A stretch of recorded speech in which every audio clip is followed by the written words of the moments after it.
আপনারা ইলেকশন করেন, হরতাল করেন, এই করেন সেই করেন, আমার কথাটা ছোট ভাই হিসেবে বিশ্বাস করেন। আমি কোন দলের মানুষ না, আমি সবার শুভাকাঙ্ক্ষী। এই বাংলাদেশ ঈসা আলাইহিস সালাম শাসন করবে, এই ভারত ঈসা আলাইহিস সালাম শাসন করবে, এই জেরুজালেম ঈসা আলাইহিস সালাম শাসন করবে, এই আরবের যত কান্ট্রি দেখতেছেন সবগুলো ঈসা আলাইহিস সালাম শাসন করবে। তার আগ পর্যন্ত আপনারা এই খেলা চালাইতে থাকেন, কোনো লাভ নাই, আস্তে আস্তে সব শেষ হয়ে যাবে। এখন একটা মজার প্রশ্ন, এই প্রশ্নটাই শেষ করি। ইমাম মাহদী আবার কখন আসবে? আমরা তো বুঝলাম ইমাম মাহদী আসবেন, তারপরে দাজ্জাল, তারপরে ঈসা আলাইহিস সালাম, তারপরে খেলাফত, এই তো। ইমাম মাহদী আবার কখন? আমাদের বুয়েটের মাহদী বের হয়, পাঞ্জাব থেকে মাহদী বের হয়, হ্যাঁ, বাংলাদেশের ওই কোনায় মাহদী বের হয়, সৌদি আরব থেকে ওই কোনা থেকে মাহদী বের হয়, হয় না? খুব ভালো করে মনে রাখবেন, যতক্ষণ এই বিশ্বে একটা মালহামা না হচ্ছে মাহদী আসছেন না। কথা ক্লিয়ার? এই বিশ্বে যতক্ষণ একটা মালহামা না হচ্ছে মাহদী আসছেন না। তিনি আসবেন ফাতিমা রাদিয়াল্লাহু আনহার বংশ থেকে। তার বংশ, তার আসল নাম মুহাম্মদ। কি নাম? তার নাক উঁচু, নাক একদম উঁচু, খাড়া, কপাল চওড়া, চেহারার গড়নটা আমাদের নবী সাল্লাল্লাহু আলাইহি ওয়াসাল্লাম। তার বাবার নাম হবে আব্দুল্লাহ, তার মায়ের নাম হবে আমিনা। তিনি দায়িত্ব নিতে চাইবেন না, তিনি দায়িত্ব নিতে চাইবেন না।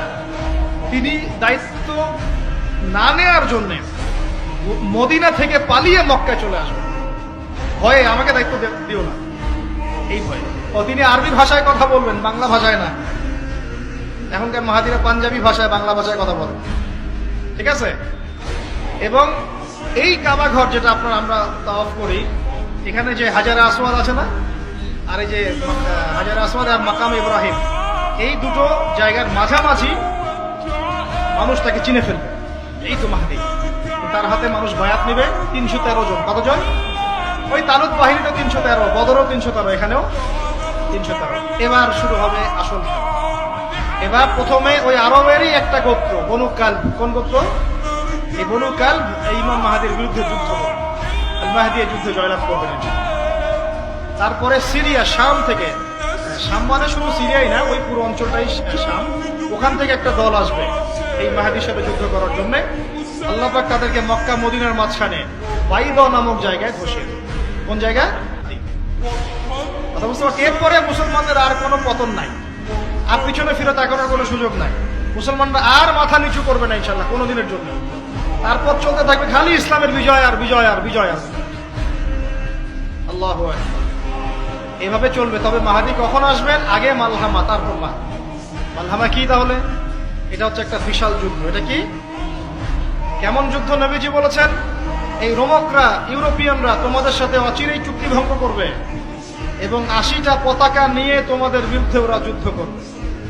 এই মালহামাটা হবে ইরাকের ফোরাত নদীর নিচেই হোক আর পাশেই হোক, আল্লাহ ভালো জানেন। ওখানে সোনার পাহাড়কে কেন্দ্র করে। কি কেন্দ্র করে?